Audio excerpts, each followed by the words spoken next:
20s और 30s की age group वाले लोगों में ये काफ़ी बड़ी प्रॉब्लम दिख रही है, तो इसका मेजर रीज़न क्या है? So the major reasons behind these is the stress.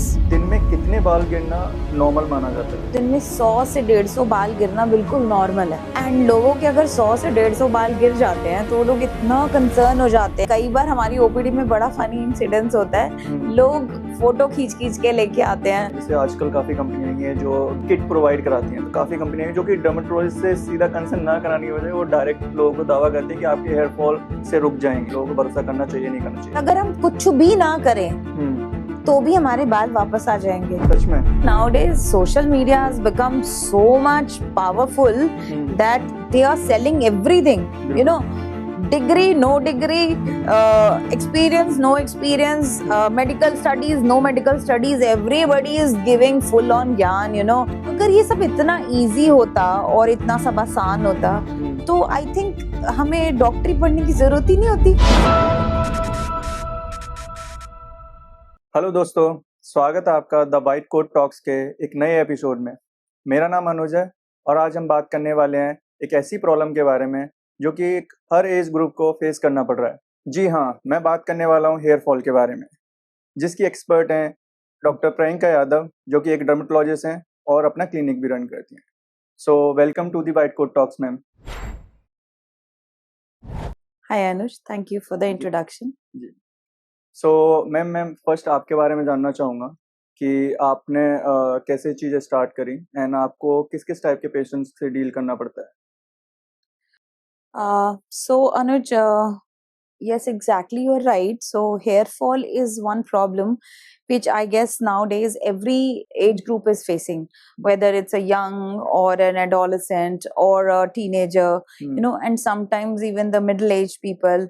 And also I've seen in adulthood, you know, when old age people are facing these issues. पहले हमें ये प्रॉब्लम्स इतनी कॉमनली नहीं दिखाई पड़ती थी या सुनाई पड़ती थी, but nowadays I think it's a very very common thing which we face in our clinic almost on daily basis. And yes, at times it becomes difficult for you know, young age group to handle this situation, you know, considering especially the after effects of, you know, what all they have seen in the families, like, you know, the baldness is a major taboo in our society. So, you know, that is a major concern and people relate this hair fall with that thing. So ma'am, मुझे जानना था कि 20s और 30s की age group वाले लोगों में ये काफ़ी बड़ी प्रॉब्लम दिख रही है। मतलब हर एक बंदे को छोड़ के दूसरे बंदे में ये प्रॉब्लम है, तो इसका मेजर रीज़न क्या है? So the major reasons behind these is the stress, you know.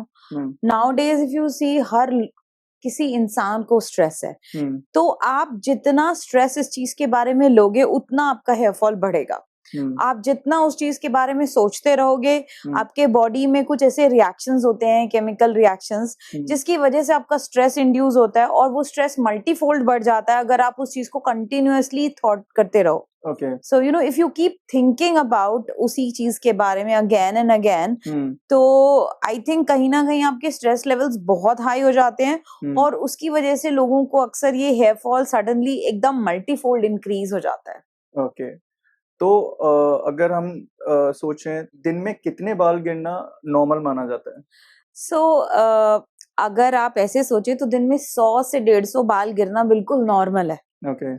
And लोगों के अगर 100 से 150 बाल गिर जाते हैं तो वो लोग इतना कंसर्न हो जाते हैं। आप देखेंगे कई बार हमारी ओपीडी में बड़ा फनी इंसिडेंस होता है, लोग फोटो खींच के लेके आते हैं एंड शो करते हैं कि डॉक्टर देखो आज का हेयर फॉल है ये, एंड या फिर फोटो खींच के बताएंगे डॉक्टर देखो आज मेरे इतने सारे बाल गिरे हुए हैं, you know. So that is a major concern, I guess. Got it.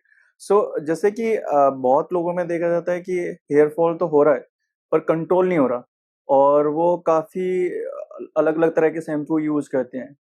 तो क्या बेस्ट मतलब डर्मेटोलॉजिस्ट के अकॉर्डिंग, आपके अकॉर्डिंग क्या बेस्ट शैम्पू रहेगा? सो अनुज, आज मैं तुम्हारे इस मीडियम के थ्रू एक छोटी सी बात बताना चाहती हूँ. सो हमारा ना हेयर का एक साइकिल होता है. ओके. सो हेयर की साइकिल में 4 फेजेस होते हैं, जिसमें एक फेस होता है एनाजन फेस, ओके. जिसमें हेयर आपका ग्रो करता है. ओके. उसके बाद आपका आता है कैटाजन फेस, उसमें आपका हेयर धीरे धीरे श्रिंक करने लगता है. ओके. फिर आता है आपका एक टीलोजन फेस, जिसमें आपका हेयर जो होता है वो रेस्ट कर रहा होता है. ठीक है. और फिर फॉलोइंग दैट आता है हमारा एक्सोजन फेस. एक्सोजन फेस में हमारा हेयर जो है वो गिर जाता है. ठीक है. सो हर एक हेयर का एक साइकिल होता है. It starts with anagen phase and it ends up at exogen.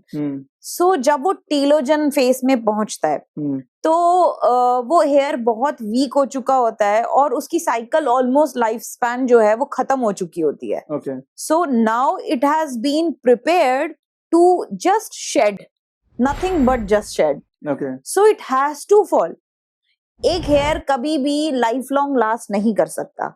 सो जैसे जैसे उसका फेस चेंज होता रहेगा, उसकी एक्टिविटी उस हिसाब से चेंज होती रहेगी. ओके. तो मतलब जिस जगह से बिल्कुल ही बाल चले गए, ठीक है, वहां पे दोबारा मेडिसिन के थ्रू या किसी ट्रीटमेंट के थ्रू आना पॉसिबल है?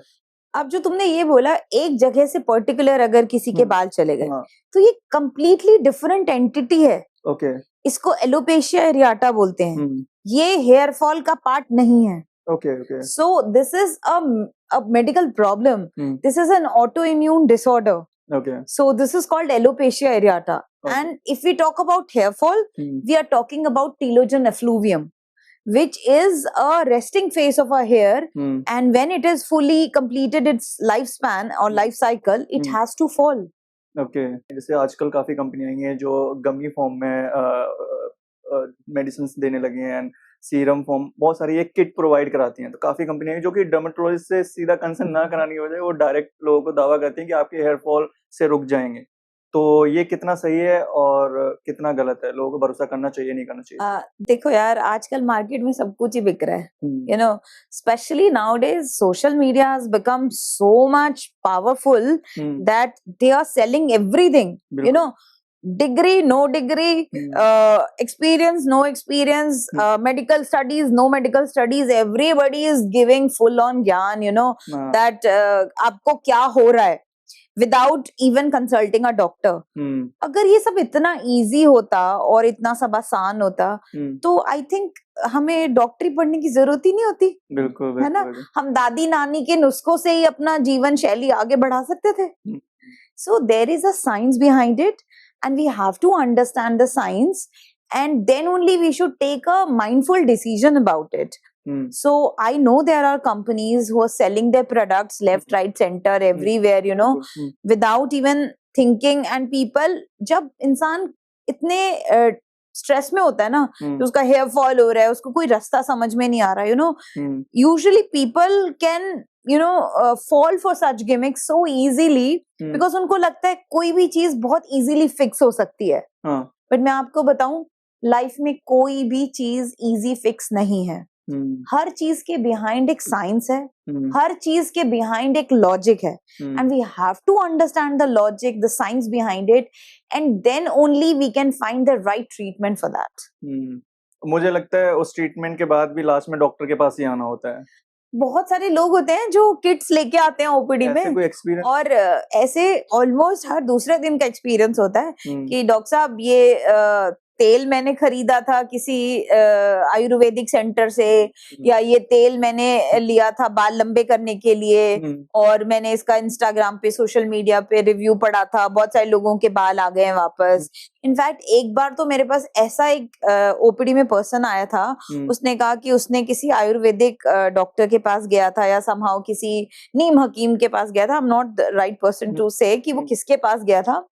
तो उसने उसको कोई सॉल्यूशन लगाया सर के ऊपर, और उस सॉल्यूशन से आप बिलीव करो कि जब वो मेरे पास आया ओपीडी में, उसके पूरे चेहरे पे अल्सर्स थे, मोटे मोटे छाले बन गए थे, एंड पूरा फेस ऐसे पूरे छालों से भरा हुआ, पूरा सर के ऊपर उसके इतने मोटे मोटे ब्लिस्टर्स बन गए थे, and he was not even able to open his eyes, you know. तो आई थिंक ब्लाइंड फोल्डेडली किसी की भी बात पे विश्वास करना, या फलाने ने मुझे ये बोला, ये ट्रीटमेंट आपके लिए वर्क करेगा, या किसी और ने बोला, you know, so we should not believe it. And we as a dermatologist or we as doctors, we know exactly what is happening. That's why we tell our patient the first thing, इसके बारे में सोचना बंद करो सबसे पहले. ठीक है, बिल्कुल. अगर आप बेसिक स्टेप फॉलो करोगे तो सबसे पहले आपका स्ट्रेस कम होएगा, और धीरे धीरे फिर हम उसकी जो प्रॉब्लम्स हैं हम उसके ऊपर आके उनको सॉल्व कर सकते हैं. ओके. सो काफी लोगों का ये कंसर्न होता है कि हम डॉक्टर के पास दिखाने जाएंगे तो काफी खर्चा हो जाएगा, एंड और पीआरपी से काफी डरते हैं वो, क्योंकि उसमें काफी कॉस्ट उन्हें लगती है समझ. तो इसका बिना पीआरपी से ट्रीटमेंट कराए नॉर्मल तरीके से ठीक हो सकता है? मैं आपको एक छोटी सी बात और बताती हूँ कि अगर हम कुछ भी ना करें तो भी हमारे बाल वापस आ जाएंगे. सच में? आप अगर कोई शैम्पू ना यूज करो, अपना नॉर्मल रूटीन फॉलो करो, अपने सेरम्स भी ना लगाओ, अपने कोई सॉल्यूशंस भी ना लगाओ, तो भी हमारा हेयर फॉल ठीक होना है. ओके. अगर हम कुछ ना भी करें तो न्यू हेयर ग्रोथ आनी है. बट कंसर्न कहाँ आता है, जब लोगों को इतना हेयर फॉल दिखता है तो उनको लगता है कुछ तो हम करें इसके लिए, बिकॉज थिनिंग हो जाती है, वॉल्यूमाइजेशन कम हो जाती है बालों में. तो वो एक लोगों का मेजर कंसर्न होता है कि पहले मेरे बाल बहुत भारी हुआ करते थे, अब हल्के हो गए हैं. देखो, उम्र के साथ हमारी बॉडी में चेंजेस होते रहते हैं, और सबसे इम्पोर्टेंट चीज होती है हमारी genetics. It plays a major and a crucial role in what kind of hair will get. Okay. In case if we have a hereditary history from our mother's side or from our father's side of baldness, then it is a sure thing that, you know, we will gradually or, you know, spontaneously lose hair. Okay. But how can we prevent that? That is a major question. कि हम उस stage पे ना जाएं, हम उस चीज को प्रोटेक्ट कैसे कर सकते हैं, वो एक इम्पोर्टेंट चीज है जो हमें समझनी चाहिए. ओके. सो इसी चीज को चलते हुए लोगों के काफी डर बैठ जाता है, जिसकी वजह से वो कभी सलोन्स पे जाते हैं तो वो स्मूथनिंग, केराटिन्स, इन चीजों के चक्कर में पड़ जाते हैं. तो ये कितना गलत हो सकता है? मतलब देखो, सैलून वाले जो प्रोसीजर होते हैं, जैसे कि आपने बताया स्मूथनिंग, केराटिन एंड और जो भी प्रोटीन ट्रीटमेंट्स होते हैं, ये सुपरफिशियली करे जाते हैं. तो ये कोई डीप नरिशमेंट के लिए नहीं होते, ये सिर्फ आपकी शाफ्ट को स्मूदन करने के लिए होते हैं. okay.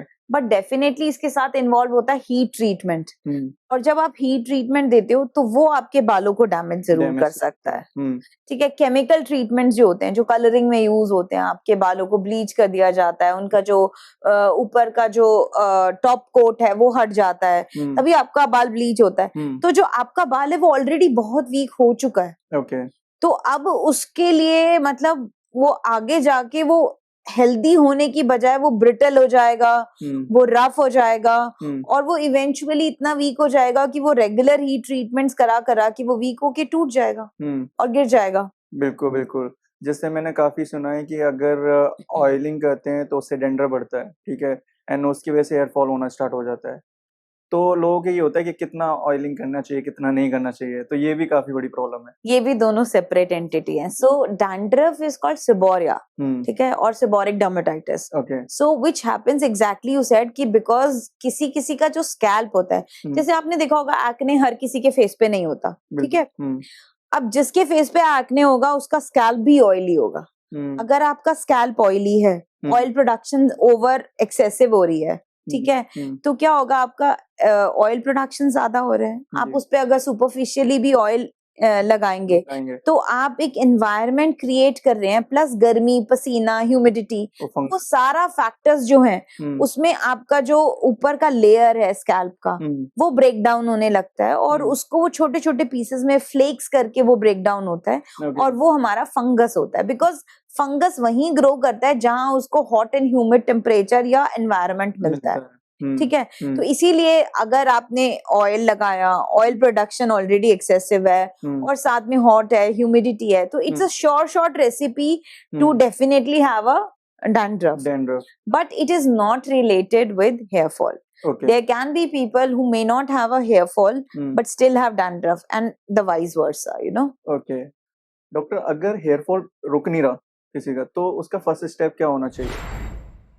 सो देखिए, हेयर फॉल के बहुत सारे रीजंस होते हैं। सबसे मेजर रीजंस जो होते हैं, अगर आप एनेमिक हैं, अगर आपके बॉडी में फेरेटिन की डेफिशिएंसी है, ओके, अगर आपको B12 की डेफिशिएंसी है, आपको D3 की डेफिशिएंसी है, और अगर आपको थायराइड का कोई भी इशू है, तो आपको हेयर फॉल हो सकता है। आपका हेयर फॉल नॉर्मल से ज्यादा एक्सेसिव हो सकता है। सो हमें सबसे पहले इन जांच को कराना बहुत जरूरी है। हम इनको इन्वेस्टिगेट करें, या फिर अगर आपने बॉडी में कोई कीमोथेरेपी ली है, कोई एक्सेसिव कोई मेडिसिन आपके चल रहे हैं, या आप कोई स्टेरॉइड्स पे हैं, या ऑल्सो आपके साथ कोई ऑटो इम्यून प्रॉब्लम है, या अदर कोई डिजीज है। Also hair fall, excessive hair fall कभी कभी नोटिस किया गया है, कभी किसी की सर्जरी हुई है, या प्रेग्नेंट फीमेल्स में after delivery it's a very common issue.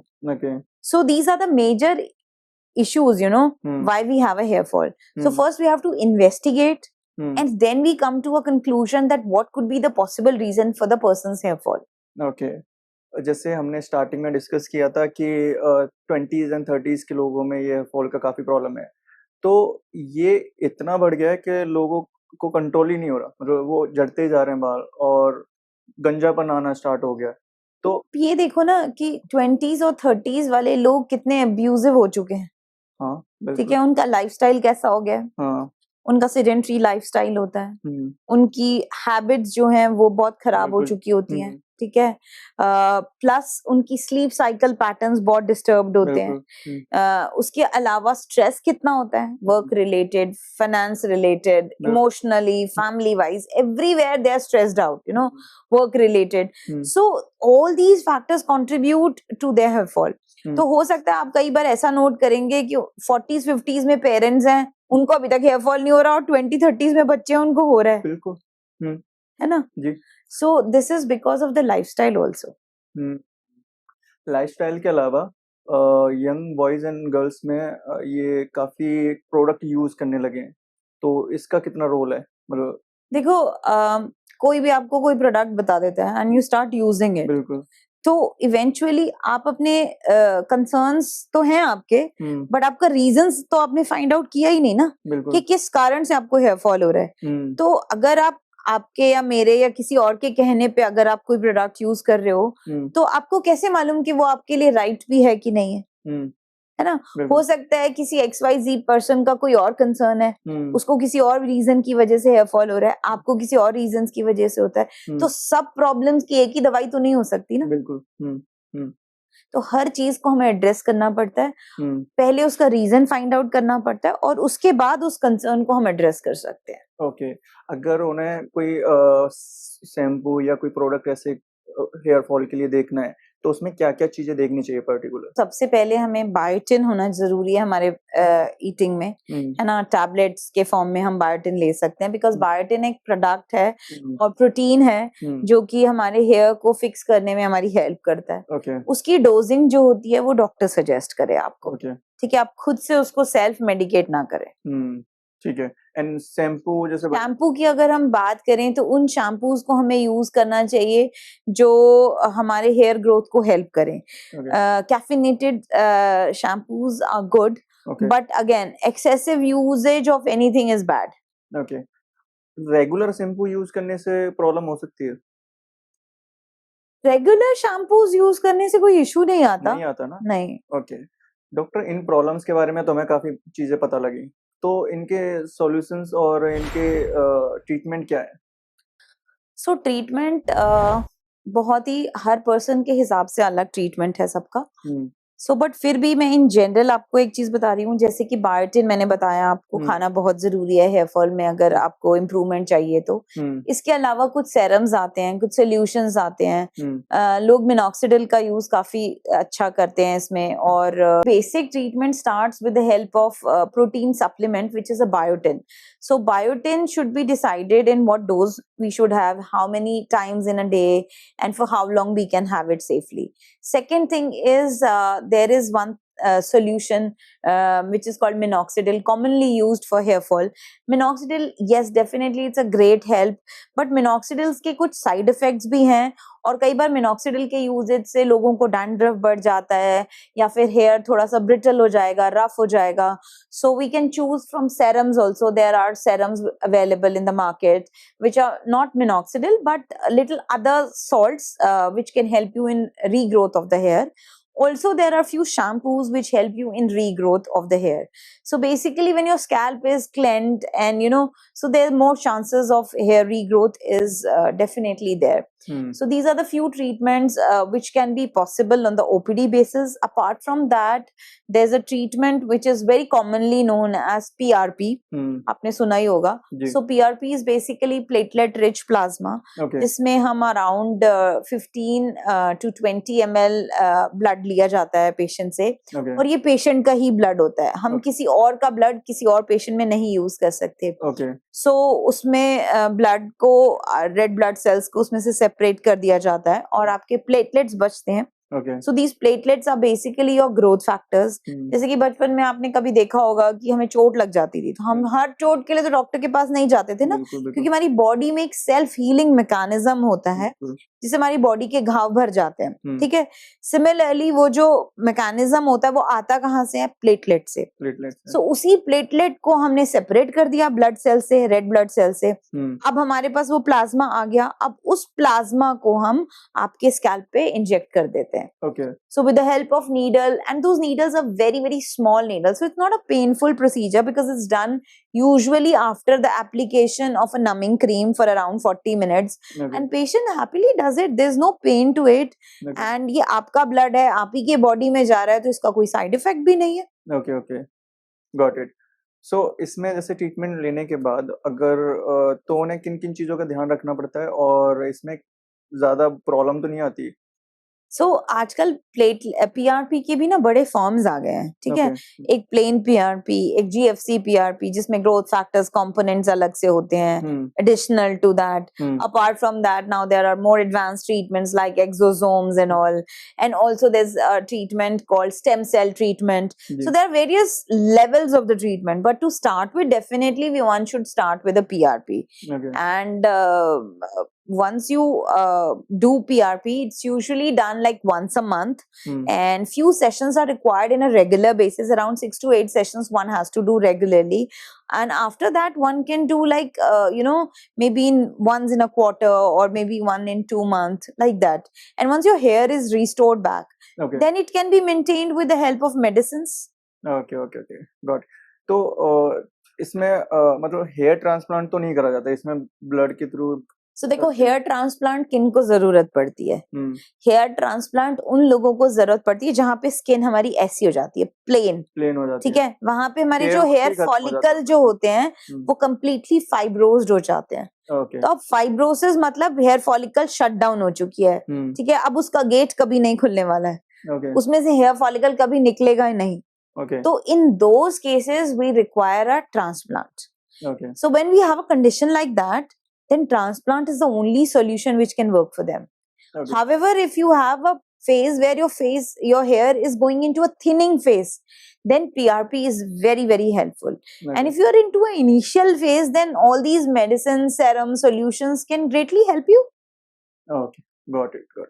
So doctor, जैसे आपने बताया मिनॉक्सिडिल के बारे में बीच में, तो मैं जानना चाहूँगा कि काफ़ी लोगों को इसमें ये डर रहता है कि अगर हमने मिनॉक्सिडिल यूज़ किया तो उससे बाल तो आना स्टार्ट हो जाते हैं, पर जैसे ही बंद करते हैं वैसे ही उनका बाल झड़ना स्टार्ट हो जाते हैं और ज़्यादा झड़ने लगते हैं, तो वो काफ़ी उनका फियर रहता है. Anuj, you're absolutely right. So this is in a way to a certain extent true as well, because minoxidil जो होता है, it's a vasodilator. Vasodilator का मतलब होता है आपकी वेसल्स को डायलेट कर देता है. तो आपका ब्लड फ्लो उस जगह पे बढ़ जाएगा. जब आपका ब्लड फ्लो बढ़ जाएगा तो इसका मतलब उसको ज्यादा न्यूट्रिएंट मिल रहे हैं आपके हेयर को ग्रोथ के लिए.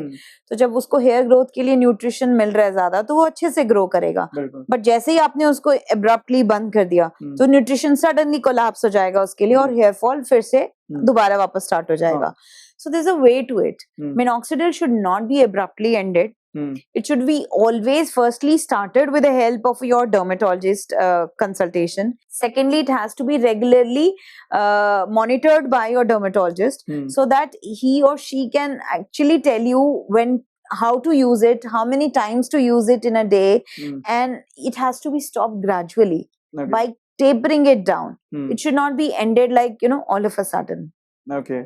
जैसे आपने मुझे लास्ट टाइम बताया था कि आप मिनोक्सिडिल के साथ डर्मा रोलर भी यूज कर सकते हो, तो उससे क्या है कि वो मसल्स में क्या है पेनिट्रेट होगा, तो वहाँ पे अगर फिर बाद में आप मिनोक्सिडिल लगाते हो तो वो काफी अच्छे से वर्क करेगा। सो देखो ना, हम क्या कर रहे हैं बेसिकली यहाँ पे, जब हम डर्मा रोलर यूज कर रहे हैं तो हम एक इंजरी कॉज कर रहे हैं अपने स्कैल्प के ऊपर, ठीक है, और एट द सेम टाइम हम मिनोक्सिडिल भी यूज कर रहे हैं, तो हम उसका न्यूट्रिशन भी बढ़ा रहे हैं। तो हम ये क्या कर रहे हैं, हम एक आर्टिफिशियल इंजरी क्रिएट कर रहे हैं और उसको एक न्यूट्रिशन सप्लाई कर रहे हैं ताकि वहां पे वेसल्स का सप्लाई बढ़ जाए, और मिनोक्सिडिल उसमें एज अ फर्टिलाइजर ऐड कर रहे हैं ताकि वो ग्रोथ करे।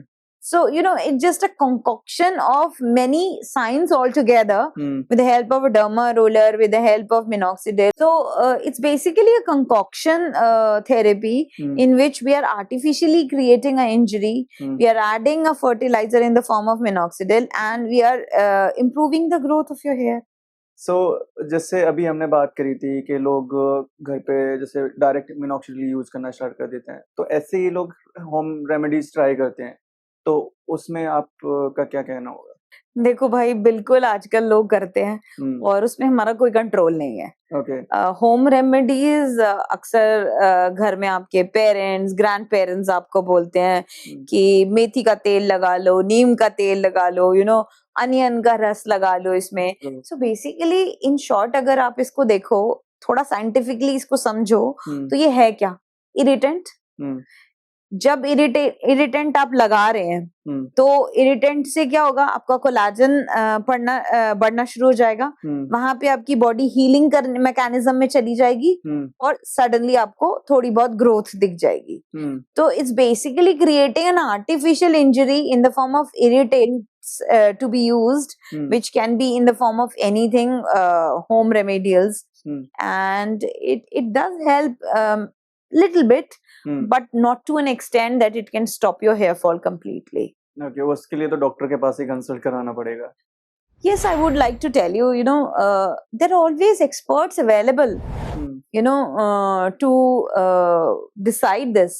So why can't we get an access to that? Why shouldn't we go to a dermatologist? What is stopping us? Why are we using our own things? Because हमारे पास patient कब आता है, जब वो हर जगह से बिगड़ चुका होता है। So the last remedy when nothing works for them, the home remedy doesn't work, the tel lagana, the irritation applications, minoxidil self-medication, biotin self-medication, all these are not working for that patient, Then the last resort is what? To consult a doctor about this. Why can't it be a first thing?